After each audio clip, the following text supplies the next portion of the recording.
स्वागत है दोस्तों आपका एक नए एपिसोड में। और आज का एपिसोड शुरू करने से पहले पूरी माइक ड्रॉप टीम की तरफ से आप सभी को नवरात्रि की हार्दिक शुभकामनाएं।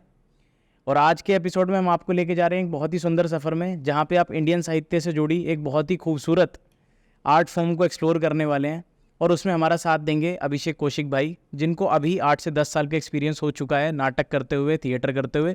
तो ये एपिसोड पूरा का पूरा इंडियन थिएटर के बारे में है, उसकी टेक्निकलिटीज़ के बारे में है और बहुत ही खूबसूरत स्टोरीज़ के बारे में है। और हम आपसे रिक्वेस्ट करेंगे कि आप ये वीडियो को देखिए और इस आर्ट फॉर्म के बारे में जितना हो सकता है उतना जानने का ट्राई कीजिए। उनके शोज़ को अटेंड करना शुरू कीजिए, क्योंकि ये देखने के बाद आप जानने वाले हैं कि ये आर्ट फॉर्म कितनी मेहनत, कितना टाइम और कितनी कला डिमांड करती है। तो आप ये वीडियो देखिए, वीडियो अच्छी लगती है तो वीडियो को शेयर, लाइक जो भी करना चाहते हैं वो कीजिए, चैनल को सब्सक्राइब कर लीजिए और जय माता दी कमेंट्स में स्पैम कर दीजिए। अभिषेक भाई, वेलकम टू द शो। और जैसे आप मेरे को हमेशा बोलते थे कि तेरे को थिएटर ट्राई करना चाहिए, एग्जैक्टली मैं शायद थिएटर नहीं कर रहा हूँ, बट अब मैं कोई ना कोई आर्ट फॉर्म जरूर कर रहा हूँ।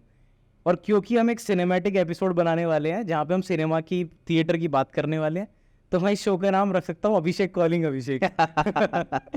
थैंक यू वेरी मच सबसे पहले मेरे को यहाँ पर बुलाने के लिए। और इनिशिएटिव आपका बहुत अच्छा है।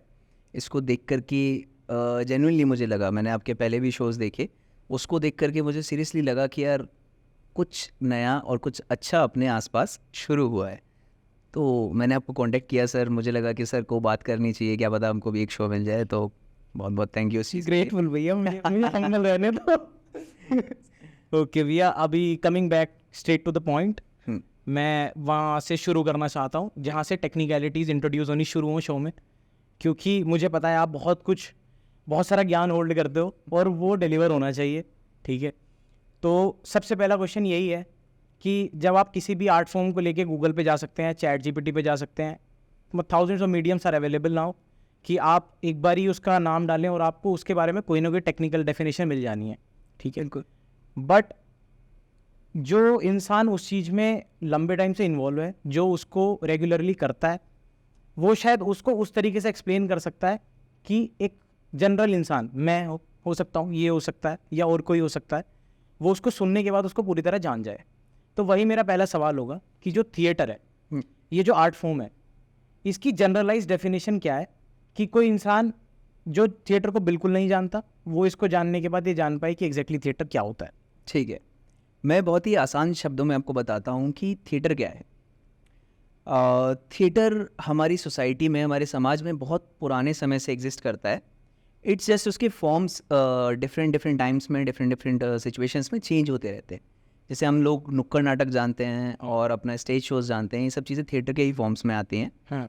और आसान शब्दों में कहा जाए तो एक ऐसी आर्ट फॉर्म है जिसमें डांस, म्यूज़िक, एक्टिंग, सिंगिंग और आपका ये जितने भी शॉर्ट फॉर्म्स होते हैं वो सब इंक्लूडेड होते हैं। और ये लाइव परफॉर्मेंसेस होती हैं अपनी लाइव ऑडियंसेस के सामने, ठीक है। और ये कंटिन्यूस शोज होते हैं, 1 घंटा, 1.5 घंटा, 2 घंटे के, डिपेंडिंग अपॉन दी स्क्रिप्ट्स और इन सब चीज़ों पर डिपेंड जो करता है। That is it. थिएटर बस इतना सा पार्ट है। बट येस, इसके अंदर बहुत सारी चीज़ें हैं। इसमें एक अलग ही दुनिया समाई हुई होती है। जैसे एज वी थिएटर आर्टिस्ट हम एक जर्नी को जीते हैं कि हमको एक्टर बनना है, तो हम स्टार्ट इस चीज़ से करना चाहते हैं। ऑल्दो और भी फॉर्म्स हैं और भी तरीके हैं सीखने के, लर्निंग स्कूल्स हैं और ये सब चीज़ें हैं, बट थिएटर हमको एक डिसिप्लिन देता है, एक हमको कहते हैं ना कि जीने का जरिया देता है, एक बेहतर इंसान बनाता है। वो हमारे लिए थिएटर है। अच्छा, जैसे कि आपने भी थोड़ा सा एम्फेसिस एक्टिंग शब्द पे डाला, आपने बोला कि जब हमको एक्टिंग के लिए जाना होता है, जब हम एक्टर बनने का प्लान कर रहे होते हैं, तो हम शुरुआत करना चाहते हैं थिएटर से, ताकि हम एक जर्नी को जी पाएं। और थिएटर नॉर्मल लोगों के लिए भी शायद कहीं ना कहीं एक्टिंग जैसा ही है, ठीक है। तो सबसे पहले जो सबसे ज़रूरी है वो आप एक्सप्लेन करो कि कैसे एक सिनेमैटिक जो एक्टिंग होती है वो डिफ़र करती है थिएटर एक्टिंग से, ये दोनों कैसे आपस में अलग हैं। ओके, तो बेसिक अगर हम देखें तो बेसिक स्टार्ट होता है अपना एक्टिंग से ही। ये बेस इसका एक्टिंग ही है, बट वो डिफरेंट चीज़ों में डिफर करती है। कैसे कि अगर हम बात करते हैं थिएटर की, तो थिएटर में एक्टिंग करने की जर्नी बिल्कुल अलग है, और वहीं अगर हम बात करते हैं सिनेमा की, तो उसकी एक्टिंग की जर्नी अलग है। टेक्निकल पार्ट्स होते हैं, थिएटर के टेक्निकल पार्ट्स बिल्कुल डिफरेंट हैं, और अपना जो कैमरा होता है उसके पार्ट्स बिल्कुल डिफरेंट हैं, ठीक है। अगर बात की जाए अपने इस वाले थिएटर वाले फॉर्म की, तो इसमें हम स्क्रिप्ट्स बनाते हैं, पुरानी कहानियों को उठा करके, साहित्य को उठा करके, या फिर सोसाइटी से कोई पर्टिकुलर टॉपिक उठा लेते हैं या सिचुएशन उठा लेते हैं, उस पर हम स्क्रिप्ट्स बनाते हैं, उस पर टाइम स्पेंड करते हैं। उसके बाद हम एक्टर्स को प्रिपेयर करते हैं। उसमें हमारे जैसे कि सिनेमा में डायरेक्टर होते हैं, वैसे यहाँ पर भी डायरेक्टर होते हैं, वो हमको उन सारी चीज़ों की जर्नी बताते हैं। प्रोसेस सेम है एक्टिंग का, फिर से बता रहा हूँ क्यों, क्योंकि आप एज एन एक्टर तो वही सारी चीज़ें कर रहे हैं, बट टेक्निकल पार्ट्स चेंज होते हैं। जैसे आपके पास सिनेमा में कट्स होते हैं। कट्स का मतलब कि यार डायरेक्टर ने अपना सिचुएशन को स्टार्ट किया और उन्होंने कहा भाई पर्टिकुलर हम सीन करेंगे, एक्टर को बताया, एक्टर को समझाया, एक्टर ने उस सब चीज़ों को समझा, अपने हिसाब से मोल्ड किया। उसके बाद वो बोलते हैं एक्शन। एक्शन बोलते ही आप शुरू हो जाते हैं। जहाँ पर आपसे गलती हुई, आपके पास प्रॉब्लम हुई, या फिर आपको लग रहा है कि यार यहाँ पर सही नहीं हुआ, डायरेक्टर बोलता है कट, वो चीज़ कट जाती है। बट थिएटर में ऐसा नहीं होता, और ये बहुत ही ज़्यादा इंटरेस्टिंग पार्ट है। कैसे कि आपके पास एक ही टाइम का जो मतलब समय सीमा है वो होती है सिंगल शॉट। उसके अलावा सिंगल शॉट काम है ये। उसके अलावा आप बाहर नहीं जा सकते। आपसे गलती हो रही है तो आपको संभालनी है, उसमें कोई कट नहीं होता। जैसे अगर हम थिएटर का एग्जांपल लेते हैं, मेरे एक मतलब जहाँ से मैं सीख रहा था, उन्होंने सर ने मेरे को बताया कि एक्टर की नज़र से देखती है ऑडियंस। थिएटर में सारी सिचुएशन, सारी चीज़ें एक्टर के हिसाब से होती हैं, एक्टर ड्राइवन होता है। और सिनेमा में डायरेक्टर ड्राइवन होता है। जैसे हम बोलते हैं ना कि देखो वो चांद, तो एक्टर की नज़रों से वो चांद देखती है ऑडियंस। बट अगर हम सिनेमा में आ जाते हैं तो सिनेमा में डायरेक्टर क्या बोलता है कि आप करो, देखा जाएगा। एक्टर बोलता है देखो वो चांद, कट टू चांद। तो ये डिफरेंसेस होते हैं जहाँ पर हमको पता चलता है कि हाँ यार, सिनेमा इज़ डिफरेंट फ्रॉम अपना ट्रेडिशनल थिएटर, ये फॉर्म्स। ओके, तो क्या मैं इससे ये बोल सकता हूँ कि जो थिएटर है वो बेसिकली एक्टर पे ज़्यादा रिलाई कर रहा है कि वो सब कुछ एक्टर को ही संभालना है। एक्टर ने कुछ भी ऊपर नीचे किया तो शायद शो ख़राब हो सकता है या पूरी की पूरी स्क्रिप्ट ख़राब हो सकती है। On the other hand movies में हमारे पास वो रूम है, और खाली एक्टर ही रिस्पॉन्सिबल नहीं है कि चलो मैंने तो अच्छा शॉट दिया था, डायरेक्टर साहब ने कुछ ना कुछ गलत एंगल से इसको शूट करा दिया है। ऐसा हो सकता है। सर, जो एक्टर होता है ना, वो कठपुतली है, वो डायरेक्टर के हिसाब से चलता है। ये आपने बिल्कुल सही बात कही कि जब एक शो स्टार्ट हो जाता है तो वो सारा आधारित हो जाता है और निर्भर हो जाता है एक्टर पर कि वो स्टेज संभाल रहा है। लेकिन उसके पीछे जो 8-10 महीने की जर्नी होती है एक डायरेक्टर की, कभी कभी साल, 2 साल, 3 साल भी होते हैं उस शो को बनाने में, वो डायरेक्टर की है। और हम डायरेक्टर के हिसाब से सारी चीज़ें मोल्ड करते हैं और अपने आप को इतनी प्रैक्टिस करवाते हैं, अपनी बॉडी को और अपनी आवाज़ को इतना ज़्यादा मोल्ड करते हैं उनके हिसाब से कि हम उस चीज़ में एक कहते हैं ना कि एक क्यूब में आ जाते हैं। उसके अंदर हमको परफॉर्म करना होता है। सेम चीज़ आपका डायरेक्टर ड्राइवन कब हो जाता है अपना सिनेमा में, जब वो डायरेक्टर सारी चीज़ें बताता है। डायरेक्टर बताता है भाई ये वाले मूवमेंट्स हैं, आपको ऐसे ऐसे रखना है इस चीज़ में, बाकी एक्टर्स का खेल होता है। तो ये वाली चीज़ थोड़ी सी डिफरेंट हो जाती है। तो जो सबसे ज़्यादा शायद पूछने वाली चीज़ होती है, जो आजू बाजू लोग बात कर रहे होते हैं, जब हम एक ऐसी सोसाइटी में बड़े हो रहे होते हैं जहाँ पे आर्ट फॉर्म को शायद जनरेशनल गैप की वजह से उस तरीके से नहीं देखा जा सकता कि हाँ उसमें भी एक्सपोजर है, आप उसमें भी आगे बहुत ज़्यादा बढ़ सकते हैं। वहाँ पे एक ऐसी आर्ट फॉर्म जो क्वेयर लिटरेचर पे बेस्ड है, जो उतनी ज़्यादा पब्लिक आई में नहीं रहती है, ठीक है, उस आर्ट फॉर्म को करते हुए जो थिएटर आर्टिस्ट होता है एग्जैक्टली वो क्या क्या चीज़ से डील कर रहा होता है, कैसे उसको ओवरकम कर रहा होता है from the perspective of a artist itself, मैं जानना चाहता हूँ। ठीक है, ओके। तो सबसे पहली चीज़ इसमें होती है कि आप जब भी किसी मैं शुरू से शुरू करता हूँ। ओके, जब भी आप फैसला लेते हैं एक एक्टर बनने का, तो आप ये दिमाग में मत रखिए कि यार मेरे को एक्टर बनना है या फिर मुझे सेलिब्रिटी बनना है। आप उसको एक जर्नी की तरह जियो। ये कॉफ़ी रखी है ना हमारे आगे, इसको हम स्वाद ले लेके पीते हैं ना धीरे धीरे, उसमें अलग ही मज़ा आता है। तो वो वाली चीज़ों की तरह करो। वो कहते हैं कि यार मंजिल का पता नहीं, पर मुझे अपना सफ़र हसीन बनाना है। ये मुझे अपनी राहों को निखारना है, ठीक है। तो वो वाली चीज़ एक थिएटर आर्टिस्ट अगर मेंटेलिटी रख करके चले और आगे बढ़ाए तो वो बेटर उसके चांसेस होते हैं कि वो ज़्यादा सीख पाए। फिर दूसरी चीज़ आती है लर्निंग की। ये बहुत ही ज़्यादा सीखने वाली चीज़ है कि थिएटर एक बहुत ही सीरियस और बहुत ही बड़ा हमारे लिए अपॉर्चुनिटी होती है अगर हम उसको सीखना चाहते हैं और समझना चाहते हैं किसी पर्टिकुलर चीज़ को, क्योंकि थिएटर में हमको ना सिर्फ एक्टिंग या फिर सिंगिंग या फिर डांसिंग और ये सब चीज़ें सिखाई जाती हैं, बल्कि एक इंसान को एक ढांचा दिया जाता है, उसको समझाया जाता है, उसको बताया जाता है, उसको मोल्ड किया जाता है उस ढांचे में कि हाँ यार एक अच्छा इंसान कैसे बनना है, एक अच्छा इंसान, उसके साथ साथ आपके अंदर जो भाव होते हैं उनको कैसे जीना है। अगर मैं अपनी पर्सनल सिचुएशन और उस पर बात करता हूँ तो मुझे ये समझ में आता है कि मैं एक्टर बनूँ ना बनूँ वो मुझे नहीं पता, जो मेरी मंजिल है।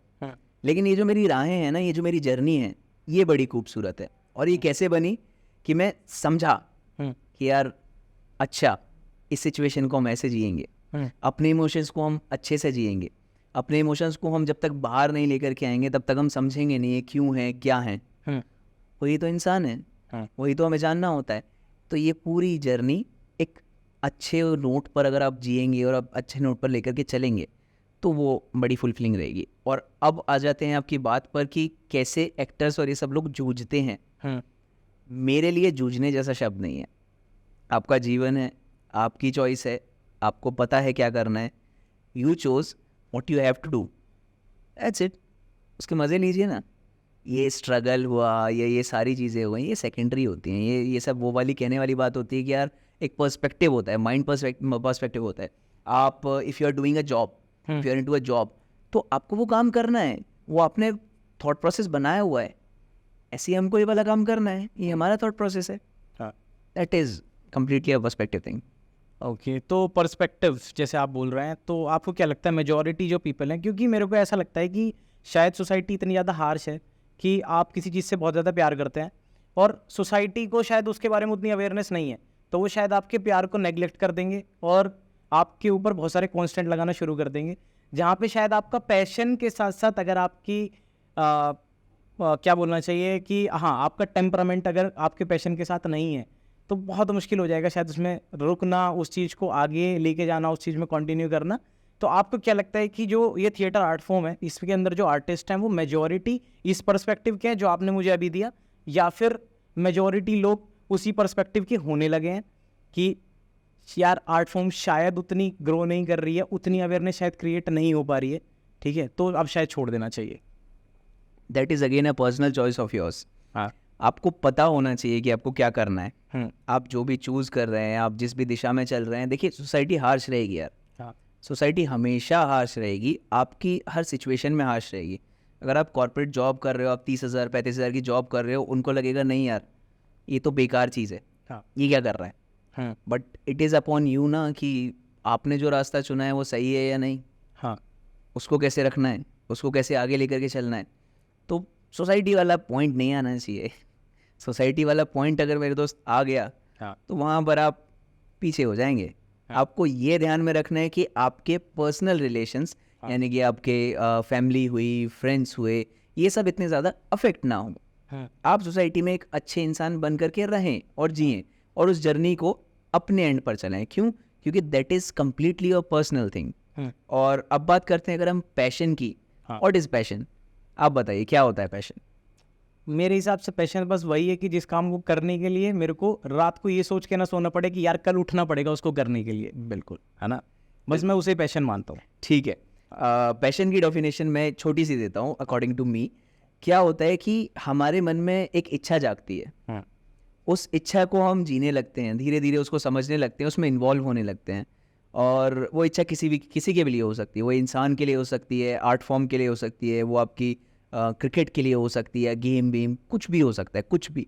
उसके बाद जैसे जैसे आप उसको जीने लग जाते हैं, आपको मज़ा आने लग जाता है, धीरे धीरे वो आपका जो इंटरेस्ट लेवल होता है वो जितना ज़्यादा डेप्थ में जाता जाएगा उतना ज़्यादा आप उस पैशन के अंदर आते जाएंगे और वो धीरे धीरे करके आपका एंड में पैशन बन जाता है, जो मेरे हिसाब से, जो मैं लेकर के चलता हूँ हमेशा। हाँ, तो इस तरह से हम उन सब चीज़ों को देख सकते हैं कि यार ठीक है ये मुझे पसंद है, कल को मैं इस चीज़ में फेल भी हो गया, मेरा डिसीजन था, मैंने चूज़ करा, अच्छा हुआ बुरा हुआ उसका क्या सोचना, जीना है तो जीना है, वो वाली चीज़ आ जाती है। Okay okay. अभी तो हमने ब्रेक डाउन कर लिया कि थिएटर क्या है, ठीक है। थिएटर की टेक्निकलिटीज़ हमने ले ली, उसके अंदर होने वाली प्रॉब्लम्स हमने ले ली, उसके अंदर होने वाले एक्सपीरियंसेस को हमने एक शॉर्ट नोट पे एक्सप्लेन कर दिया। अब मैं जानना चाहता हूँ एक एक्टर के बारे में। जब कोई एक्टिंग करना स्टार्ट करता है, पहले मैं बताता हूँ कि एक जनरल व्यूअर के हिसाब से जब मैं कोई सीरीज़ देखता हूँ जी। और उस सीरीज़ से मेरे को कुछ बहुत ज़्यादा कनेक्ट फील होता है, तो कई बार क्या होता है कि जो सीरीज़ का मेन कैरेक्टर था ना, मैं उसको लेके निकलता हूँ, ठीक है, और मैं अगले 10 दिन शायद उसी की तरह जीता हूँ, उसी की तरह जीने का ट्राई तो एटलीस्ट करता ही हूँ, जीता नहीं। बिल्कुल। इसका जीता जागता एग्जाम्पल इंस्टाग्राम है। जितने मीम्स आजकल बनते हैं, जितने मीम पेजेस हैं, या फिर आपको मेजॉरिटी जो लड़के दिखेंगे वो सिग्मा प्ले करते हैं, क्योंकि कहीं ना कहीं वो पैट्रिक बेटमैन की पर्सनैलिटी को लेके आप डिजिटली अपने आप को दिखाना चाहते हैं। ऑन द अदर हैंड, जब एक्टर उस पर्सनैलिटी को प्ले कर रहा है, उसके लिए प्रिपेयर कर रहा है, प्रोबेबली 5-6 महीने 7 महीने उसको पढ़ रहा है, फिर उसको स्क्रीन पे प्ले कर रहा है, तो कितना मुश्किल हो सकता है किसी एक्टर के लिए उस पर्सनैलिटी को कैरी ऑन ना करना। या फिर ऐसा हो जाता है कई बार कि आपने कोई मिसोजिनिस्टिक रोल किया और आप बहुत अच्छे इंसान थे, लेकिन उस रोल को करने के बाद आप सोसाइटी में एक मिसोजिनिस्ट बन के रह गए हैं, ठीक है, और उससे आप बाहर तो आना है। तो वो प्रोसेस कि उससे मैं बाहर कैसे निकलूंगा, और साथ में ये कि क्या ऐसा हो जाता है। ठीक है, ये दो अलग अलग चीज़ें हैं। हाँ। पहला कि हमको कैसा मतलब परसुएड किया जा रहा है, या फिर हम किस तरह से उस चीज़ में मोल्ड हो रहे हैं। हाँ। ठीक है, ऑडियंस पर्सपेक्टिव से देखते हैं तो ऑडियंस आपको कैसे भी ले रही है, दैट डज नॉट मैटर, क्योंकि आपने उस कैरेक्टर को उस पर्टिकुलर सिचुएशन में कैसा प्ले किया है, दैट ओनली काउंट्स। ठीक है, आप वहाँ पर अपना किरदार अच्छे से निभा करके आ गए, फिर नेगेटिव पॉजिटिव तो हो जाता है। जैसे आज भी नवाजुद्दीन सिद्दीकी को फैजल खान के नाम से जाना जाता है। क्यों जाना जाता है? क्योंकि उन्होंने इतना अच्छा कैरेक्टर प्ले किया, even if it is harsh और नेगेटिव और इन सब सेंस में जाता है वो, बट देन ऑल्सो उन्होंने इतना अच्छा प्ले किया कि लोगों ने उनको मान लिया, तो वो तो एक सक्सेस है, वो तो एक प्लस पॉइंट एक्टर के लिए। दूसरी चीज़ आ जाती है पर्सनल पॉइंट ऑफ व्यू से। पर्सनल पॉइंट ऑफ व्यू से अगर हम देखें तो जो एक्टर है वो दो तरह के होते हैं, एक होते हैं ट्रेंड, एक होते हैं कम ट्रेंड। मैं बिना ट्रेंड वाले एक्टर्स को काउंट नहीं करूँगा, क्योंकि मैं उनको उस लेवल पर अभी नहीं देख पा रहा हूँ इस पर्टिकुलर सिचुएशन में और क्वेश्चन में।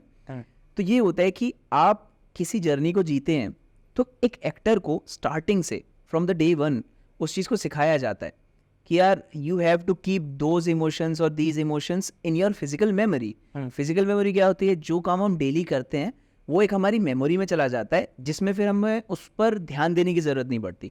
जैसे आप ब्रश करते हैं, अगर आप राइट साइड से स्टार्ट करके लेफ्ट साइड पे जाते हैं तो डेली आप वैसे ही करेंगे, इवन इफ यू आर मतलब आप नींद में हैं या ऐसा कुछ भी है, तब भी आप वैसे ही करेंगे। क्यों? क्योंकि it is in your physical memory. तो एक्टर्स को ट्रेंड ही इस बेसिस पर किया जाता है कि वो अपनी फिजिकल मेमोरी को इतना स्ट्रांग बना लें कि उनके लिए इमोशंस जो होते हैं वो चुटकियों का खेल हो जाए।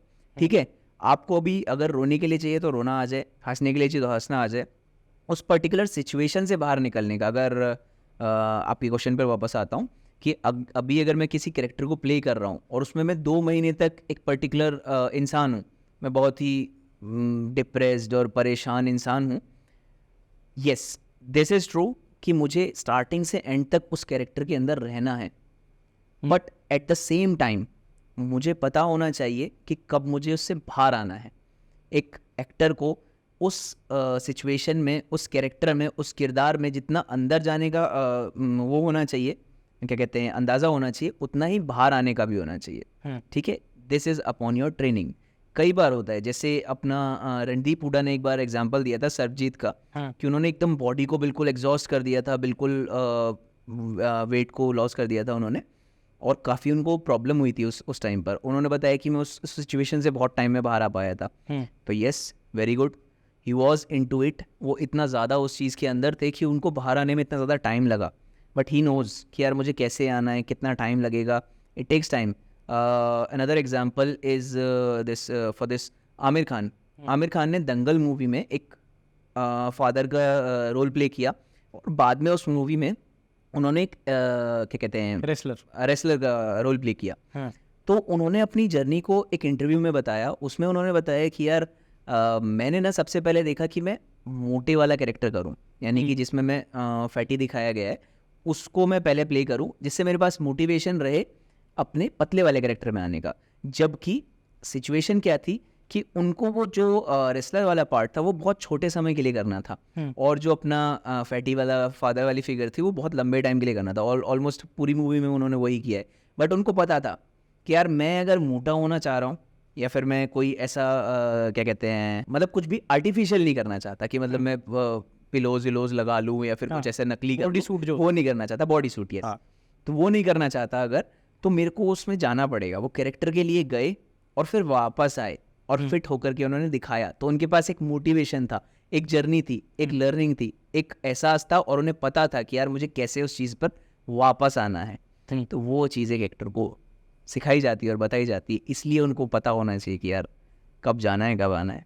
आपके इस जवाब में बहुत सारी चीज़ें रिलेटेड थी फिजिकल अपीयरेंस से, कि कैसे एक एक्टर अपने आप को ट्रांसफॉर्म कर रहा है बहुत पतला होने में, फिर वो एक्टर अपने आप को ट्रांसफॉर्म कर रहा है बहुत मोटा होने में। ठीक है, तो इसको मैं उस जगह से रिलेट करना चाहता हूँ कि जनरली ऐसा शायद परसेप्शन लोग लेके चलते हैं कि जो एक एक्टर है, एक जो आर्टिस्ट है, जो स्क्रीन पे आने वाला है, उसकी फिजिकल अपीयरेंस वैसी ही होनी चाहिए कि एकदम ग्रूम्ड उसकी बियर्ड है, बहुत अच्छा उसका हेयर स्टाइल है, एकदम जैक्ड वो दिखता है, 6 फीट का है, ठीक है, और बहुत गोरा है।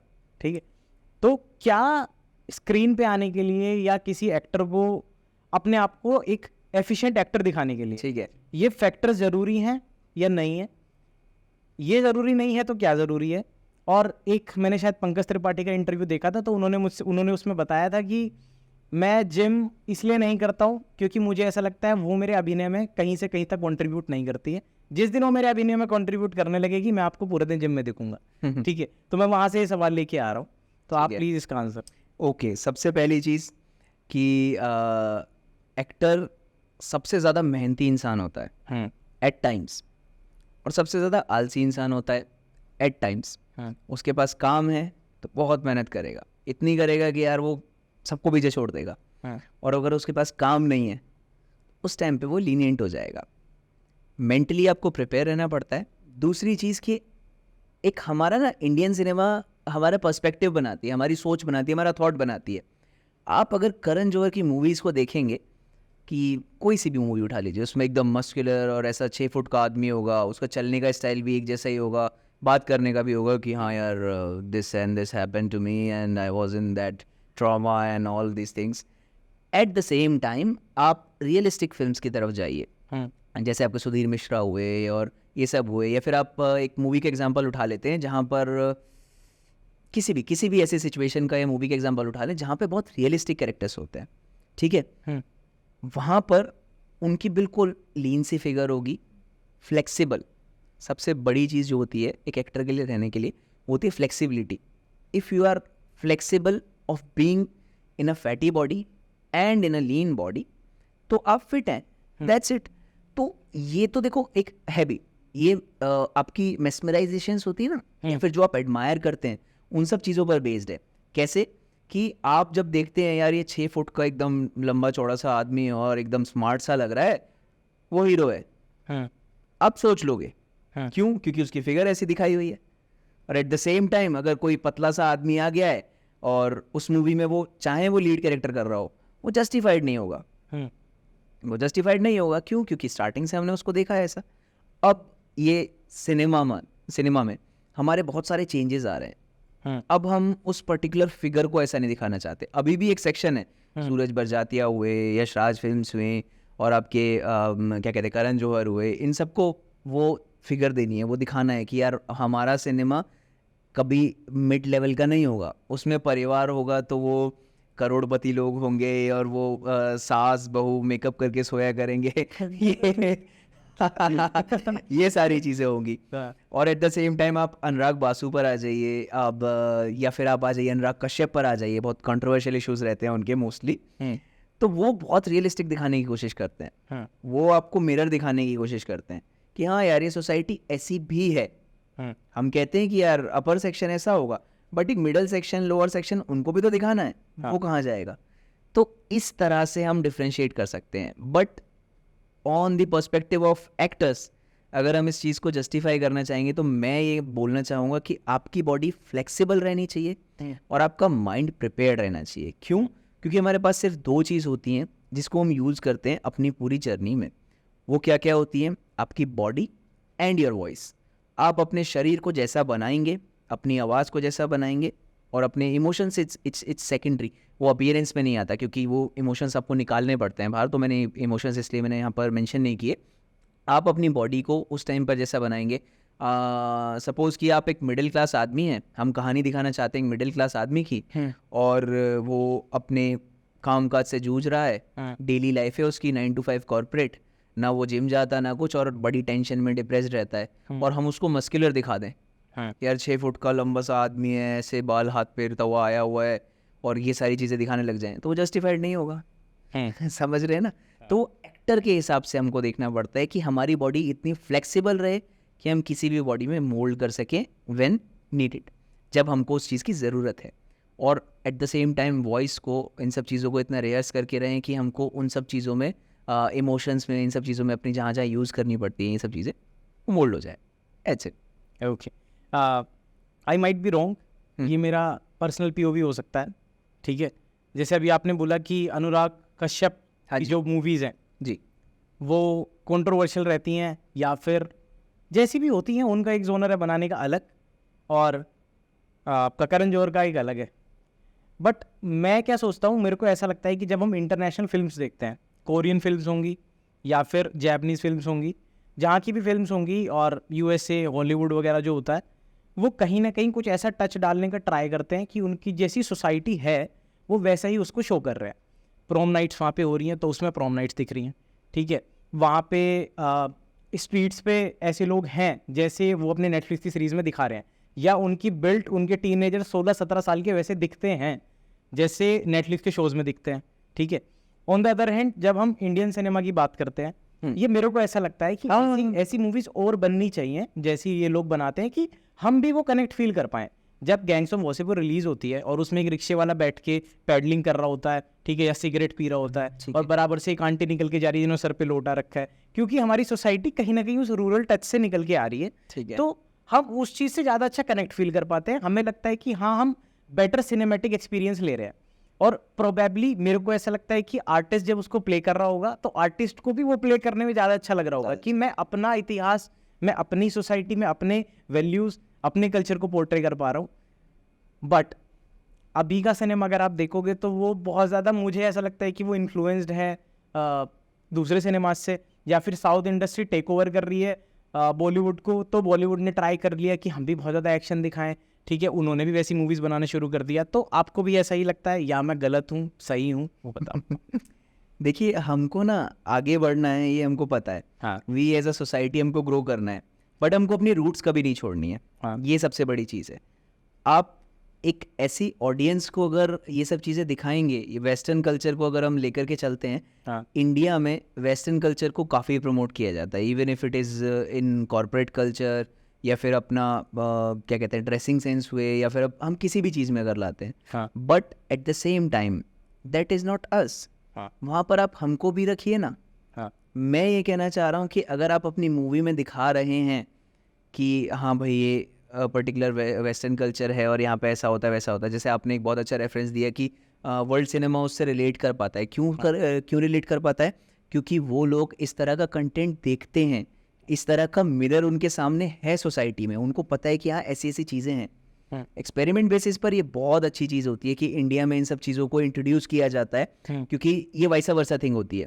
जैसा सोसाइटी अपनी मूवीज़ में अपना डेटा को, या फिर अपना जो भी अपना कंटेंट है उसको कंज्यूम करेगी, उसी तरह से वो रिफ्लेक्ट करेगी। आप आज एक तरह की शर्ट देखेंगे, यार ये शर्ट उस पर्टिकुलर हीरो ने पहनी थी, मैं कल वो वाली खरीद के आ गया और मैं उसको पहनना शुरू कर दिया, ठीक है, तो वो वैसा वर्सा थिंग हो गई ना। और सेम टाइम पर जो डायरेक्टर्स या फिर जो अपने राइटर्स होते हैं, वो देखेंगे कि यार सोसाइटी में ये पर्टिकुलर चीज़ चल रही है, वही चीज़ वो अपने स्क्रीन प्ले में रखने की कोशिश करेंगे। तो वही वैसा वर्सा थिंग है। हमको वेस्टर्न कल्चर की तरफ जाना चाहिए, but at the same time अपने रूट्स को अपहोल्ड करना बहुत ज़रूरी है।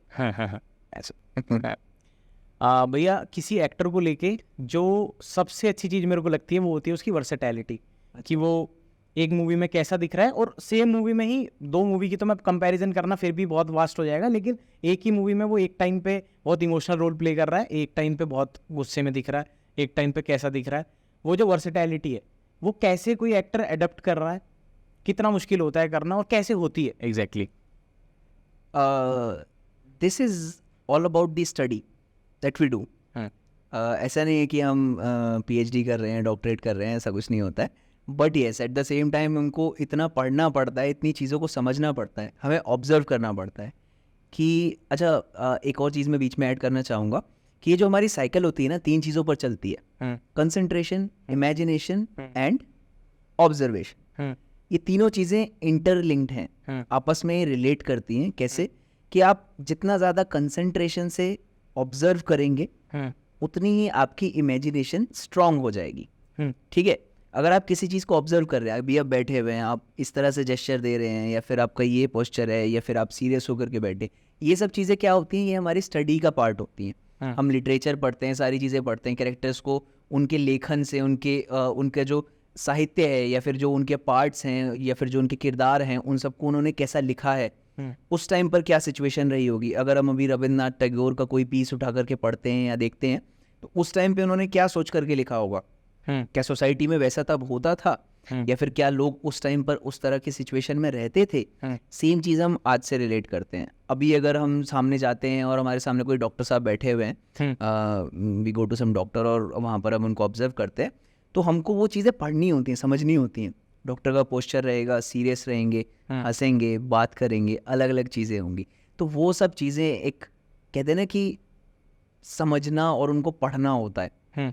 तो एक एक्टर इन सब चीज़ों को जानता है, अपने सारे रस समझता है। रस मीन्स जो हमारे इमोशंस होते हैं, जो हमारे जैसे हास्य रस हुआ, या फिर काव्य रस हुआ, या फिर अपना रौद्र रूप हुआ, ये सब चीज़ें होती हैं। आप नाट्यशास्त्र में इन सब चीज़ों को ले सकते हैं रेफरेंस से। तो इन सब चीज़ों को हमको रिफ्लेक्ट करना होता है, और इतनी प्रैक्टिस करनी होती है, इतना रिहर्स करना होता है सब चीज़ों को, इतने रेफरेंसेस अपने दिमाग में रखने पड़ते हैं ऑब्जर्वेशन के थ्रू, कि हम उनको क्लिक्स में लेकर के आ सकें। कि जब आपने मेरे से बोला, मैं बिल्कुल अपना फ्लैट फेस पर करके और आपसे बात करूँगा। जब आप बोलेंगे तो मैं हंस जाऊँगा। सेम टाइम पर जब आप बोलेंगे मुझे गुस्सा आएगा, या मैं रूठ जाऊँगा। अगर मेरा गुस्सा बहुत ज़्यादा बढ़ जाएगा और आप मुझे इसी तरह देखते रहेंगे, मुझे थोड़ा सा डर लगने लग जाएगा। और अगर मैं ज़्यादा डरा तो मेरे अंदर एक पागलपन आएगा। और अगर मैं पागल हो गया तो मैं बहुत उदास हो जाता। और अगर मैं उदास हुआ तो मुझे रोना आता है, परेशान हो जाता। मैं देख रहा हूँ कि मैं रो रहा हूँ और तुम हंस रहे हो, हंसो मत। मुझे देख करके हंसो मत। अरे हंसते ही जा रहे हो यार, I am serious. What are you doing यार? तुमने यहां पर बुलाया हुआ है मेरे को, हंस रहे हो मेरे पर। बंद कर दो यार, 1 मिनट बंद कर दो। क्या कर रहे हो भाई? अरे मैं भैया आपको देख रहा था। अबे मैं क्या यार, मैं तुमको अपनी चीजें बता रहा हूं, मैं इतने साल से इन सब चीजों को समझ रहा हूं, पढ़ रहा हूं, और तुम हंस रहे हो। क्या यार, बंद कर दो यार, इसको हटाओ। फिर हंस रहे हो यार? ठीक है चलो, तुम्हारे साथ मैं भी हंसता हूं। क्या उसको क्या बोल रहे हो? तो ये सब अपना पार्ट होता है, ये सब हमको समझना और सीखना होता है। और हम इस चीज़ को इतना ज़्यादा डेवलप करते हैं अपने अंदर कि हम क्लिक्स के अंदर उन सब चीज़ों को ला सकें। ठीक है, ये हमारा मैं एक्सेल वर्ड यूज़ नहीं करना चाहूँगा क्योंकि वो माइक्रोसॉफ्ट के पास है सॉरी, बट मैं एक्सेल वर्ड इसलिए यूज़ नहीं करना चाहूँगा कि ये हम सीखते हैं धीरे धीरे। आप इसको छोड़ेंगे और ये आपकी चीज़ें कम हो जाएंगी। आप उतने इमोशंस में जाना छोड़ेंगे या कम करेंगे, वो आपके साथ कम हो जाएगा। But at the same time आप उन सब चीज़ों को प्रैक्टिस करते रहेंगे, रिहर्स करते रहेंगे और जर्नी को आगे ले जाते जाएंगे, तो वो आपकी और फ्लरिश हो जाएंगी, चेरिश हो जाएंगी, आपको और निखारेंगी एक एक्टर के रूप में। ये सब चीज़ें होती आप इतने ज़्यादा निखर गए हो कि मेरी बहुत रियलिस्टिक हो गया है। नहीं, रियलिस्टिक की बात नहीं है यार। अब वही अगर मैं आपको परस्यू नहीं कर पाता, या मैं आपको कंसीव नहीं कर, सॉरी यार, कंसीव नहीं होता है, कन्विंस नहीं कर पाता, सॉरी कंसीव नहीं करेंगे, कन्विंस नहीं कर पाता, तो उस टाइम पर आप मेरे से रिलेट नहीं करेंगे, आप उस सिचुएशन में नहीं जाएंगे। यही तो हमारा काम है भैया, यही तो हमारा काम है कि हम जनता को उस सिचुएशन में लेकर के जाते हैं जिससे वो उस चीज़ को रिलेट कर पाएं और उनको हमारी कहानी सच्ची लगे, हमारी टिकट बिकें, हमारे पास थोड़े बहुत 2-4 पैसे आए और गुजर बसर चले। यही चीज़ होती है। अभी भैया हमने बहुत सारी डीप बातें कर ली हैं, अब मैं चाहता हूँ कि इसको थोड़ा लाइटर नोट पे लेके जाएं, ठीक है? बिल्कुल। और बाकी पॉडकास्टर तो सिर्फ डीप बातें करते हैं, जैसे कि आप अपनी मौत के बारे में सोचते हैं ठीक है, लेकिन मेरे को अभी थोड़ा सा लाइट करना है। तो आप अपने ऐसे, जब आपका इतना लंबा करियर रहता है किसी चीज़ को लेके, तो आपके साथ डिफरेंट एक्सपीरियंसेस हो रहे होते हैं। तो सबसे पहले तो मैं ये इंटरेस्टेड हूँ जानने में कि आपका जो आपको ऐसे फील होता है, क्योंकि पर्सनल बेस्ट सबका होता है, हो सकता है वो आपका बेस्ट रोल हो भी ना, लेकिन आप उससे इतने ज़्यादा कनेक्टेड फील करते हो कि भाई मेरे को तो अपना वो रोल ऐसा लगता है कि यार मैंने क्या किया था, कि उस दिन मेरे को ऐसा लगा था कि हाँ अभी मैं एक थिएटर आर्टिस्ट बन गया हूँ। ठीक है। तो एक तो आपका वो वाला एक्सपीरियंस मैं जानना चाहता हूँ, और साथ ही में जब थिएटर जैसी कोई लाइव आर्ट फॉर्म चल रही होती है, आप स्टेज पे हैं, आपके सामने बहुत सारे लोग हैं, तो मुझे पता है कैसे होते हैं लोग देखने वाले, तो ठीक है, तो ऐसा तो हो ही नहीं सकता है कि वो कुछ ना बोले या आपसे गलती ना हो, ठीक है? इतना टाइट आप पैक्ट शो करते हैं, तो आपसे भी गलती हो सकती है और वो आपसे गलती करवा भी सकते हैं। तो वैसे कोई फनी एक्सपीरियंस है जो आप ये सोचते हो कि भाई मेरे दिमाग से तो ये निकलता ही नहीं है, वैसे दोनों चीज़? ठीक है, मैं 2-3 इंसिडेंट मतलब यहाँ पर बताना चाहूँगा। सबसे पहली चीज़ जो आपने बताया, ये जर्नी ना बहुत खूबसूरत है यार।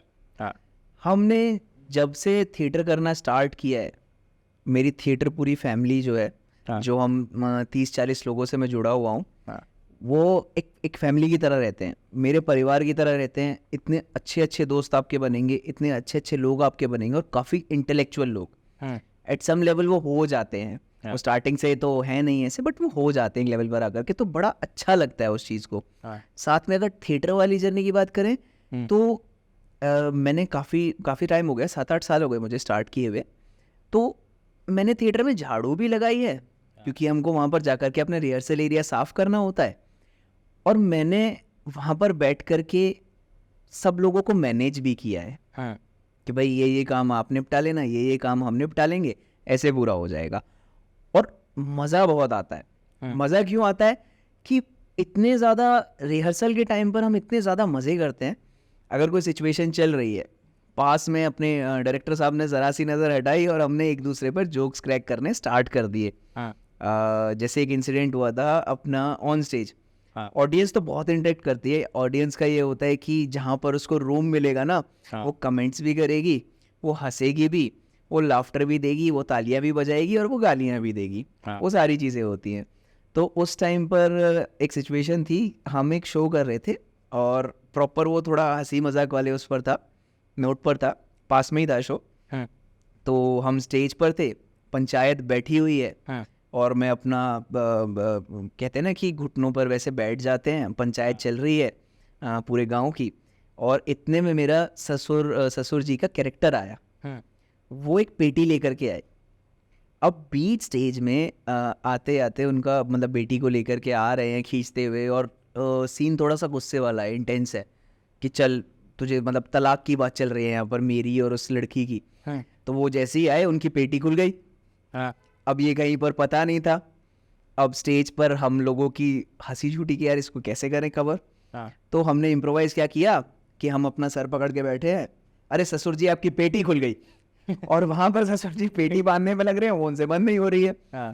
तो ऐसी चीज़ों को संभालना पड़ता है। तो इस टाइम पर हम यूज़ करते हैं इम्प्रोवाइजेशंस। इम्प्रोवाइज करना होता है कि हम किसी चीज़ को कवर करने के लिए हम कुछ नई चीज़ ऐड ऑन कर दें, या फिर उसमें मसाला डालने के लिए, क्रिस्प करने के लिए उसको कुछ ऐड ऑन कर दें। बहुत बार होता है, ये सब चीज़ें तो बहुत बार होती है और इतनी इतनी नई चीज़ निकल के आती है कि उस शो में वो एड ऑन ही हो जाती है। जैसे पेटी खोलने वाला सीन है, कभी आगे वो वाला शो होगा तो हम उसको ज़रूर यूज़ करेंगे। क्यों? क्योंकि इंटेंस सीन चल रहा है, बीच में एकदम से ह्यूमर आया, ऑडियंसेस भी हंसती हैं बहुत, मतलब ऑडियंस काफ़ी अच्छी तरह से उसको समझती है कि हाँ यार यहाँ पर ये बिगड़ गया मामला, लेकिन उसको संभाल लेते हैं इस तरह से। तो इम्प्रोवाइजेशन सब लोग कर लेते हैं, ट्रेंड होते हैं। कुछ लोग होते हैं जो कहीं पर गलती करते हैं, फिर कुछ ऐसा होता है तो हम ऑन स्टेज उनको सुना देते हैं। अगर हमारा सीन चल रहा है कि यार हमको गाली वाली देनी है, मतलब एक्चुअली हम गाली नहीं देते बट उसको सुनाना है या गुस्से में कुछ बोलना है, तो हम असलियत में बोल रहे होते हैं। जैसे मेरा एक सीन था जब मेरे को उस लड़की के ऊपर मुंह पर पानी फेंकना था। मेरी वाइफ थी वो उस कैरेक्टर में, उसके मुंह पर पानी फेंकना होता है। अब मैं जाकर के पानी पिया और मैंने पानी थोड़े से की जगह मैंने ज़्यादा भर लिया, क्योंकि वो जब स्टेज पर फर्स्ट अपीयरेंस उसका था उसमें वो मिस कर गई थी। थोड़ा सा आगे बढ़े फिर दोबारा मिस कर गई। यार उससे मेरी परफॉर्मेंस ख़राब हो रही थी, मुझे पता चल रहा था, बट ऑन स्टेज हम उस टाइम पर कुछ कर नहीं सकते। तो व्हाट आई डिड इज़ कि मैंने पानी थोड़ा ज़्यादा भर लिया। अब वो बोल रही है, मैंने उसके आधे डायलॉग के बीच में से उसके मुंह पे पानी फेंक के मारा। विराज डोबरियाल। वो सीन था, वो सिचुएशन थी, वैसा मुझे करना था, बट इतने बड़े नोट पर नहीं करना था। और मैं अपने आप तो नहीं कहूँगा, बट जितने लोग देखते हैं उनके लिए मेमोरेबल चीज़ है कि यार वो वाला बड़ा इंटेंस सीन था तेरा, वो तो बड़ा अच्छा हुआ था। मैंने कहा हाँ यार वो सर ने बड़े अच्छे तरीके से बताई थी वो वाली चीज़ और ऐसे करना था। अब उनको क्या पता कि यार मैं उससे उस टाइम पर ऐसा हो रहा था कि यार तू गलत कर रही है, मैं उसे बता नहीं सकता, मैंने ऐसे बताया पानी फेंक करके। और वो सीन इतना अच्छा निकल के आया लाइट्स में कि पता पड़ा कि क्या क्या चीज़ें वो हो जाती हैं। अच्छा भैया, ये तो हो गए आपके फ़नी एक्सपीरियंसेस। अभी कुछ ऐसे रोल्स होंगे जो आपके दिल के बहुत करीब हैं, आपके लिए बहुत चैलेंजिंग थे और आपने उस पर बहुत ज़्यादा मेहनत की थी। ठीक, वैसा कोई रोल मेरे को बताओ आप कि भाई इसमें तो दागे खुल गए यार। हर एक्सपीरियंस अलग होता है। जितने भी कैरेक्टर्स मैंने प्ले करे हैं, जितना मुझे मौका मिला है, वो सब अपने आप में एक अलग अलग किरदार रखते हैं। दो हैं जिनको मैं बता सकता हूँ, एक बहुत ज़्यादा चैलेंजिंग, दूसरा जो मेरे दिल के बहुत करीब है स्टार्टिंग से। जो चैलेंजिंग था वो था एक ट्रांसजेंडर का रोल। उसमें मैंने एज ट्रांसजेंडर प्ले किया था और वो प्रोजेक्ट भी काफ़ी अच्छा था। It is yet to come, अभी तक वो आया नहीं है, रिलीज़ नहीं हुआ है, एक्सपेक्टेड है काफ़ी जल्दी हो जाएगा, मैं शेयर करूँगा आपके साथ। बट स्टिल वो बड़ा मुझे चैलेंजिंग लगा था, क्योंकि एक ट्रांसजेंडर को प्ले करना अपने आप में बहुत ही उलझी हुई चीज़ है। क्योंकि दे आर सो मच, मतलब कहते हैं ना कि बहुत ही ज़्यादा डिफरेंट कैरेक्टर्स होते हैं अपने आप में। उनकी पर्सनैलिटी बहुत ज़्यादा बोल्ड होती है। उसको आपको ग्रैस्प करने में, उसको समझने में बहुत टाइम लगता है। उसके लिए मेरे को इवन मैंने एक ट्रांसजेंडर से बात की, कम्युनिकेट किया, बहुत सारी मूवीज़ से रेफरेंसेस उठाए। बचपन से हम देखते आ रहे हैं, जो भाई शादी वादी हुई मोहल्ले में या बच्चा बच्चा हुआ तो वो लोग आते हैं, उनको देखना, उनको समझना, वो सब मेरे दिमाग में, जहन में, मेमोरी में था। तो उस कैरेक्टर के लिए मैंने अपने पहले तो बॉडी वेट बढ़ाया था। वो मेरे लिए काफ़ी अच्छी चीज़ थी। वैसे तो मैं काफ़ी बाहर का जंक फूड वंक फूड सब में ओपन था मेरे लिए। उसके बाद फिर मैंने फेस पर काम करना स्टार्ट किया। उनका डबल चिन मोस्टली होता है, काफ़ी ग्रूम्ड भी होते हैं, ऐसी बात नहीं है, बट जहाँ तक मैंने रेफरेंसेस उठाए थे, देखा था, वो थोड़े से कहते हैं ना क्लिकी फेस होना चाहिए, बट सिर्फ मेकअप की वजह से, वरना आपका फेस ऐसा ही है, नॉर्मल है, बट आपने मेकअप से बहुत ज़्यादा उसको निखार रखा है, वो वाली चीज़। रेफरेंस दूंगा, मैं बताऊंगा उसका, आपको एक इमेज में शेयर करूंगा उसकी आपके साथ, जिसका टीज़र आया था। तो वो वाले कैरेक्टर मेरे को सबसे ज़्यादा चैलेंजिंग लगा अपनी लाइफ का। और अभी तक तो मैंने स्टार्टिंग है, लर्निंग है, सीख रहे हैं, सारी चीज़ों में आगे बढ़ रहे हैं, बट हाँ अब तक का वही सबसे ज़्यादा था। और दूसरा था एक कैरेक्टर जो मैंने कहानी प्ले करी थी, भाथी की घरवाली। ये गुजराती कहानी थी, उसको हमारे सर ने बहुत ही अच्छे तरीके से निखारा है और बहुत अच्छे तरीके से उसको मतलब ट्रांसलेट करा है गुजराती से अपने उसमें, और काफ़ी अच्छी तरह से उन्होंने मतलब उसको बनाया है। तो उस कहानी का जो कैरेक्टर था वो मैं लीड कर रहा था, उसका भाती उस कैरेक्टर का नाम था। उसकी जर्नी मुझे बहुत अच्छी लगी, उसको जीने में मुझे बहुत मज़ा आया। और अनफॉर्चुनेटली उसका आज तक सिर्फ एक ही शो हुआ है, वो भी सिर्फ गाज़ियाबाद में ही हुआ है, इसके अलावा कहीं पर शो नहीं हुआ। बट वो जो जर्नी है एक कॉमन आदमी की, जिसके माँ बाप बचपन में मतलब एक्सपायर हो जाते हैं, और जैसे जैसे वो बड़ा होता है उसके ऊपर रिस्पॉन्सिबिलिटीज़ होती हैं, काम का बोझ होता है, बट एक एडमायरेशन होती है उसके लिए, एक मतलब एक डिज़ायर हमेशा हमेशा उसके साथ चलता है कि बचपन में जो उसकी शादी करवा दी थी, पहले बाल विवाह होते थे ना, उसकी शादी करवा दी थी, तो वो बचपन से 5-6 साल की उम्र से और अपना 15, 16, 17 साल की उम्र तक सिर्फ यही सोचता रहता है कि मेरी जब बीवी आएगी तो कैसी होगी, अब वो कैसी लगती होगी, अब वो कैसी लगती होगी, ये वाली जर्नी है। उसके बाद जब वो आती है तो बिल्कुल ही ऑपोजिट कैरेक्टर निकलती है, उसको शहर जाना है और सिनेमा देखना है और ये सब चीज़ें करनी है, और वो आदमी अपना गाय वाय पालने वाला, खेतों पर काम करने जाने वाला, वो वाला है। तो वो बहुत ही कहते हैं ना कि रोमांटिक भी था कैरेक्टर मेरे लिए, वो कैरेक्टर मेरे लिए प्ले करने में आपका इमोशनल भी था बहुत ज़्यादा, वो कैरेक्टर मेरे लिए बहुत प्लेफुल भी था, जॉयफुल भी था, और कॉमेडी भी थी। उसमें मेरे को सब चीज़ों का मिक्स मिला था। ऐसा नहीं है कि मैंने बहुत सारे कैरेक्टर्स किए, मैंने बहुत कुछ ही स्टोरीज़ करी हैं, बट उनको रेपिटेटिव फॉर्म में चलते हैं ना, तो काफ़ी मतलब किया हुआ है। तो ये 2 कैरेक्टर्स थे जो मैं हमेशा अपने दिल के पास रखता हूँ, कहीं ना कहीं उनसे रिलेट करता हूँ किसी न किसी सेंसेस में। ये जो शो था भाती की घरवाली रिकॉर्डेड है, हाँ, ये रिकॉर्डेड है, रिलीज है कहीं पे? रिलीज्ड भी है, बट आप कभी जो सेंस होता है ना लाइव शो देखने का, हाँ उन लाइट्स के साथ, हाँ। वो अलग मज़ा होता है। अच्छा। अगर आप उसको रिकॉर्ड करेंगे, कैमरे में कैद करेंगे, तो वो इतना मज़ा नहीं आएगा उसको देखने में, क्योंकि लाइट्स बहुत हार्श होती है वहाँ पर, आरजीबी होता है, रेड ग्रीन ब्लू का ज़्यादा यूज़ होता है उनमें, और उन्हीं का मिक्स होता है सारी लाइट्स का, और यही लाइट्स कैमरा के लिए बहुत रिस्ट्रिक्टिव मानी जाती हैं। क्यों? क्योंकि ये प्राइमरी लाइट्स हैं, और जब कैमरा पर आती हैं तो उसका असली जो विजुअल्स होते हैं वो इतने प्रॉपर और अच्छे नहीं आ पाते, प्लस वो इतने ज़्यादा प्रोफेशनली मतलब नहीं रिकॉर्ड किया गया है। तो आई वुड प्रेफर कि आप जब भी देखें लाइव शोज़ देखें, कभी इस तरह से रिकॉर्डेड शोज़ ना देखें, क्योंकि लाइव का देखने में अपने आप एक मज़ा आता है। आप जब बैठे होते हैं ना सामने और देखते हैं कि यार उस कहानी के अंदर हैं आप उस टाइम पर, तो वो 1.5 घंटा आप डेडिकेटेडली उसको देखेंगे, उसका अलग मज़ा है यार। वैसे जाना चाहिए कभी रिकॉर्डेड, ठीक है। नेक्स्ट टाइम जब भी आप जैसे कहीं पे परफॉर्म कर रहे हो, मेरे को जरूर बताना। आई होप कि मैं आना चाहता हूँ, मैं देखना चाहता हूँ। नहीं, आई होप कि मेरे को फिर से इसको परफॉर्म करने का मौका मिले, हाँ। और मैं आप सब लोगों को बुलाऊंगा, बिल्कुल बुलाऊंगा। आप लाइव शो देखिएगा, बहुत मज़ा आता है। अपने कल्चर से जुड़ने का, अपनी चीज़ों को समझने का बहुत ही अच्छा फॉर्म है। आपको जो सिनेमा में देखने में मज़ा आता है ना, 1.5-2 घंटे की मूवी, हाँ।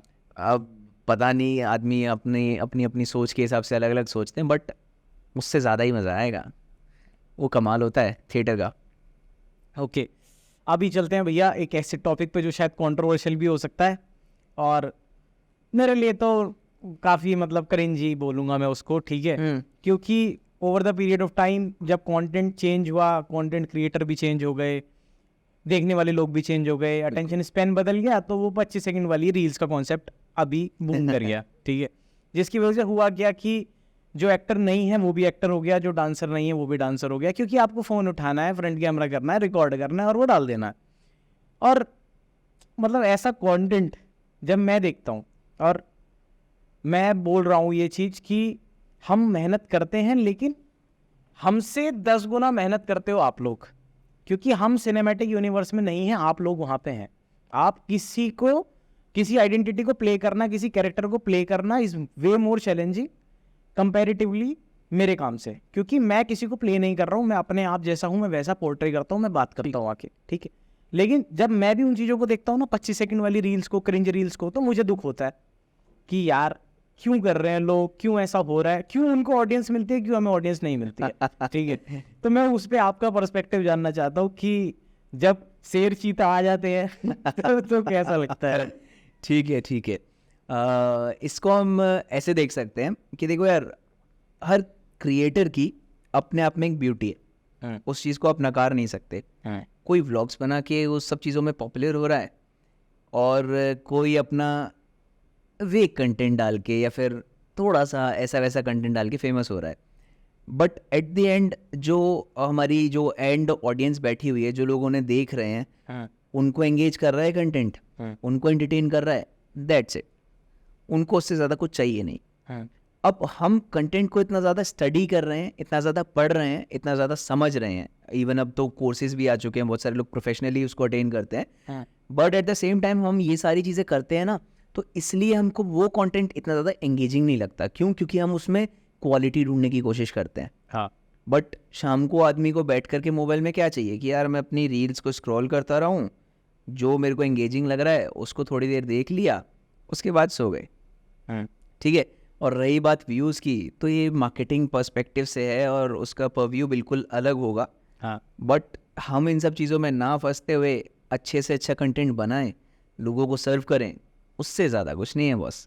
फिर तो वो वाली चीज़ आ जाती है कि आप कंटेंट में, ठीक है यार, आप अगर बड़े बड़े यूट्यूबर्स को उठा सकते हैं, वो लोग मूवीज़ की तरफ आ रहे हैं।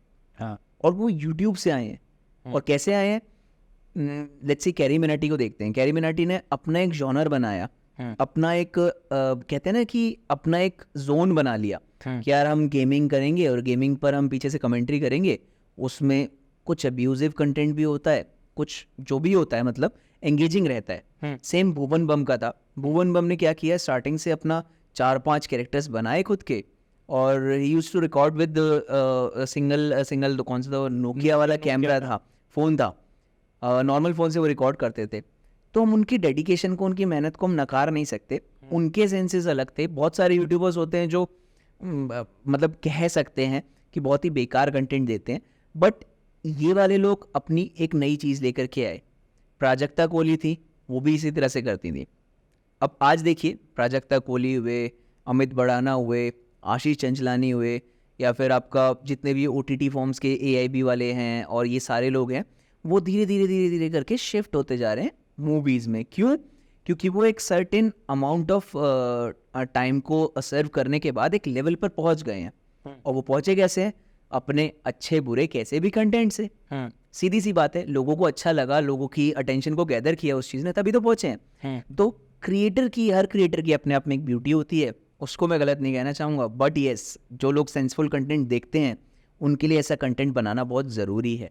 अपनी चीज़ों को अपहोल्ड करना बहुत ज़रूरी है, और जो चीज़ें ख़राब होती हैं उनको बेहतर करना हमारा फ़र्ज़ है। कोशिश करते रहेंगे, बाकी देखते हैं क्या होता है। तो अभी जैसे आपने बोला कि उन लोगों ने शिफ्ट किया मूवीज़ पे, तो कुछ सर्टेन टाइम के बाद शायद ऑडियंस, जैसे 18 to 23 वाली मेजरली यूट्यूब कंज्यूम करने वाली ऑडियंस है जो हम देख पाते हैं, तो जब वो 18 से 23 वाले जब 25 हो जाते हैं, हाँ जी, अब क्योंकि वो 25 हो गए, तो उनका जो फेवरेट क्रिएटर था वो नए 18 वालों के लिए शायद फेवरेट नहीं रहा। ठीक है, ठीक है, तो उन्होंने शायद यूट्यूब से शिफ्ट किया मूवीज़ में। ठीक है। और बॉलीवुड के साथ भी यही हुआ कि सिनेमा में काफ़ी बड़ा डिक्लाइन आया। मूवी थिएटर्स को लेके मैं बात कर रहा हूँ कि अब टिकट्स उतने नहीं बिक रहे हैं, मूवी ऐसे बूम नहीं कर रही है जैसे पहले क्रेज़ बन जाता था कि भाई मूवी आने वाली है और मतलब हाउसफुल चल रहे हैं शोज़। वो बहुत कम मूवीज़ के साथ ऐसा होता है कि इसकी बहुत ज़्यादा हाइप बन जाती है। साउथ की कुछ मूवीज़ वो शायद प्रोबेबली हवा चला दी, ठीक है, कि साउथ साउथ साउथ साउथ, तो इसलिए वो हुआ। और अभी शायद और भी मूवीज़ रिलीज़ हो रही होंगी साउथ की, ऐसा तो नहीं है, लेकिन अभी सब शांत है ना।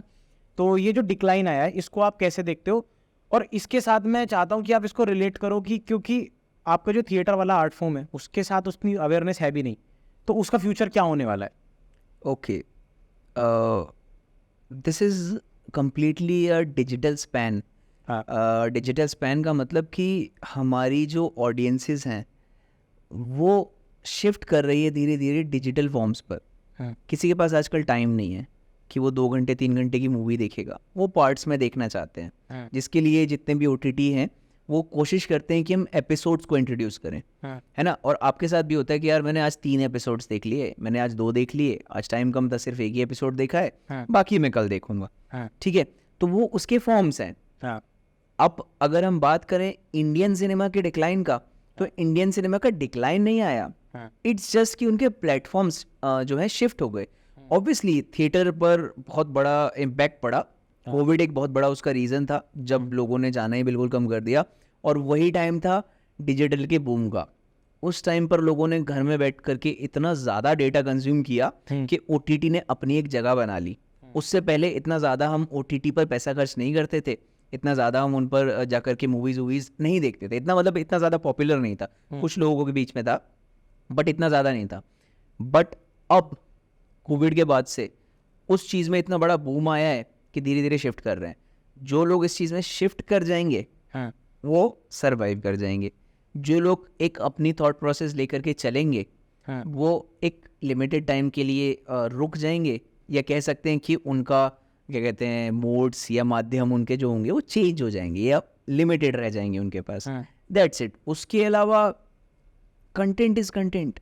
आप सिनेमा थिएटर में देख रहे हैं या फिर आप OTT पर अपना वेब सीरीज देख रहे हैं या फिर आप व्लॉग्स देख रहे हैं यूट्यूब पर, दैट इज ऑल कंटेंट, है ना। वो डिवीजन ऑफ मतलब पीपल और वो सब चीज़ें होती रहेंगी, बट वो मनी एस्पेक्ट से हम देखते हैं उस चीज़ को। बाकी बात करें अगर अपने थिएटर की, तो थिएटर में ना बहुत सारे चेंजेस आए हैं। स्टार्टिंग में एक बहुत बड़ा मिसकंसेप्शन है लोगों का। जब भी हम थिएटर की बात करते हैं लोग सीधा उसको रिलेट कर लेते हैं अपना नुक्कड़ नाटक से। हाँ। लोग क्या करते हैं, अच्छा ये तो नाटक वाला वो है। नहीं यार, नुक्कड़ नाटक इज़ अ फॉर्म। वो हमें इसी आर्ट में फॉर्म होती है। उसके अलावा भी बहुत सारे फॉर्म्स हैं।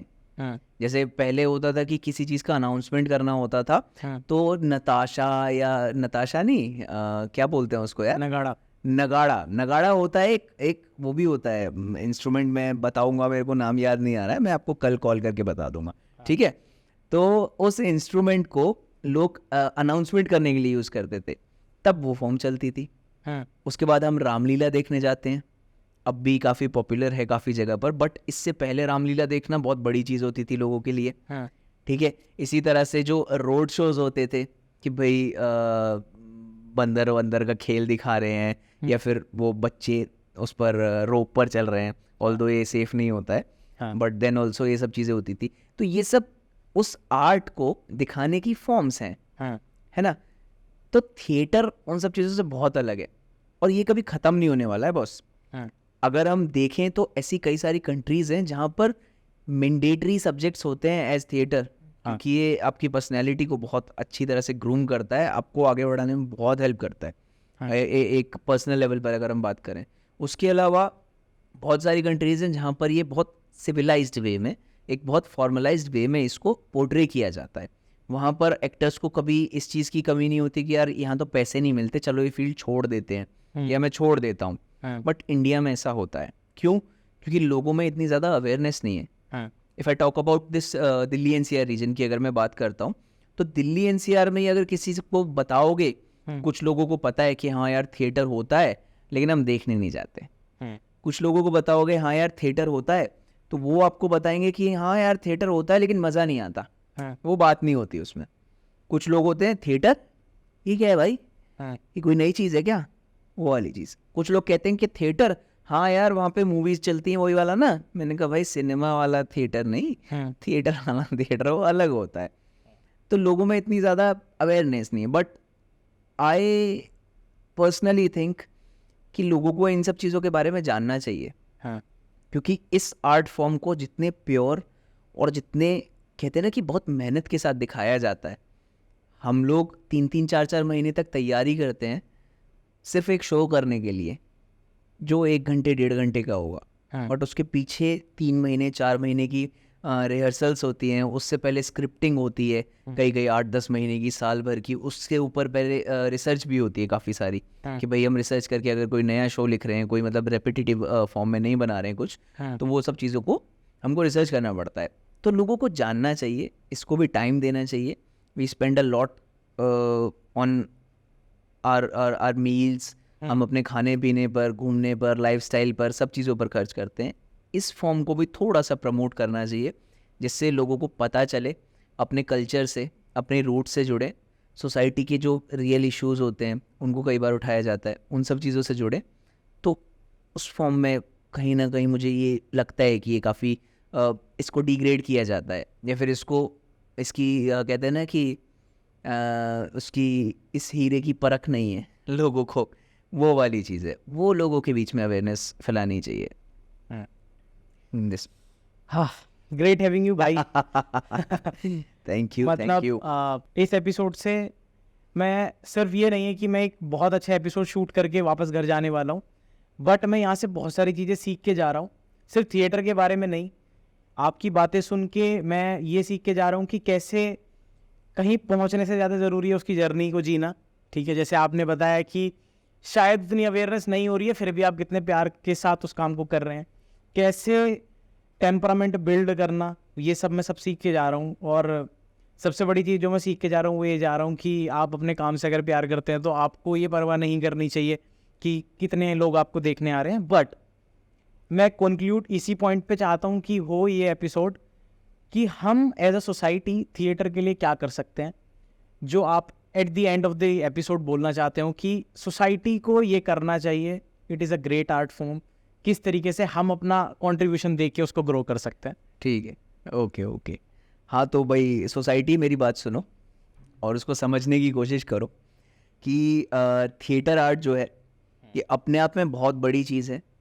आपको इस चीज़ को जानना चाहिए कि जो थिएटर आर्टिस्ट हैं या फिर ये जो this form of art is actually there to enrich you.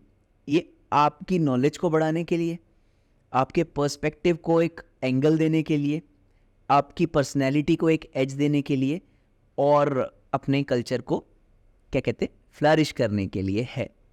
तो बहुत अच्छा होगा अगर आप लोग इस चीज़ को टाइम दें, आप लोग जा कर के शोज़ देखने जाएं और कहते हैं ना कि एक डिजिटल वाले जोन से बाहर आकर के आप थोड़ा सा टाइम एक लाइवली एनवायरनमेंट को भी दें तो बहुत अच्छा रहेगा। बाकी थिएटर आर्टिस्ट के लिए मैं इतनी रिक्वेस्ट करना चाहता हूँ कि भाई लोग लगे रहो, हम भी लगे हुए हैं, आप भी लगे रहो, आगे चल के कुछ ना कुछ तो अच्छा बनेगा ही। और मैं भी अपनी ऑडियंस से रिक्वेस्ट करना चाहता हूँ कि आप जब हर चीज़ के लिए खर्च करने के लिए तैयार हैं तो आप किसी की मेहनत के लिए उससे आके ये बोलना कि मेरे लिए पासेज अरेंज करा दो यार, मैं इंटरेस्टेड तो हूँ देखने में पर मैं पैसे नहीं देना चाहता हूँ। वो लोग भी मेहनत कर रहे हैं और मेहनत के साथ साथ हर चीज़ में इन्वेस्टमेंट लगती है, तो वो भी चाहते हैं कि वो कुछ निकालें, कुछ कमाएं सब लोगों की तरह। तो आप अपनी जब भी आप नेक्स्ट टाइम जाना चाहते हैं तो आप ट्राई कीजिए कि आप टिकट्स परचेज करके उनके शोज़ देखें और एक बार ही लाइवली एक्सपीरियंस ज़रूर लीजिए, क्योंकि जब आप अपने साहित्य से रिलेटेड कोई चीज़ अपनी आंखों से देखते हैं ना तो ट्रस्ट मी बहुत अच्छा लगता है। मैंने भी टू बी ऑनेस्ट उतने शोज़ नहीं देखे हैं थिएटर के, बट आज से मैं ये देखने वाला हूँ। मैंने कुछ शेर व शायरी के शोज़ देखे हैं और वहाँ पे भी वही सेम कनेक्ट फील होता है। तो मोस्ट प्रोबेबली इस एपिसोड के बाद आप थिएटर को समझ पाएंगे और अपनी तरफ से ट्राई करेंगे कि हम अपनी तरफ से क्या कंट्रीब्यूट करके उसको ग्रो कर पाएँ। बस मैं यही कहना चाहूँगा, और भी आप जो बोलना चाहते हैं। ये बहुत अच्छी बात आपने बताई। लोग शोज़ देखना पसंद तो करते हैं बट वो पैसे देना पसंद नहीं करते, टिकट्स परचेज करना पसंद नहीं करते। तो उस चीज़ पर तो थोड़ा सा लोगों को अपना ध्यान रखना चाहिए इस चीज़ का कि हाँ यार, हम अगर देखने जा रहे हैं वो भी एक एंटरटेनमेंट का सोर्स है, आपको 1-1.5 घंटे तक एंटरटेन करने वाले हैं तो उस पर पैसा खर्च कर दिए। नॉट बिकॉज कि हम लोगों को ये पैसा मिलने वाला है, बट बिकॉज कि अगर आप लोग स्पेंड करेंगे तो ये एक फॉर्म है जो आगे बढ़ेगी, जो आगे चल पाएगी, वरना ये कहीं ना कहीं अपना दम घोट लेगी और फिर वहीं के वहीं रह जाएगी। इतना है, उसके बाद देखते हैं। बाकी हाँ, ऑडियंसेस आपसे मैं ये कहना चाहता हूँ कि आप हमारे माइक ड्रॉप संवाद पर ज़रूर रीच करें, उसके साथ सब्सक्राइब करें, लाइक करें, कमेंट करें कि आपको ये शो कैसा लगा, और हमारे अभिषेक भाई के लिए तालियां तो बनती। वेरी थैंक यू भाई, थैंक यू। अच्छा एक इनिशिएटिव आपने लिया है कि इन सब चीज़ों पर इतनी डेप्थ में आप टॉक करते हैं, बातें करते हैं और लोगों को इतनी अच्छी तरीके से समझाते हैं और समझने की कोशिश करते हैं कि फील्ड में क्या है। ग्रेटफुल भाई, ग्रेटफुल मानना पड़ेगा। बाकी आप लोगों से मिलेंगे हम नेक्स्ट एपिसोड में किसी अच्छे टॉपिक के साथ, फालतू बात ना करते हुए। अब मैं आपसे विदा लेना चाहूँगा, मिलेंगे नेक्स्ट एपिसोड में। Signing off. Thank you.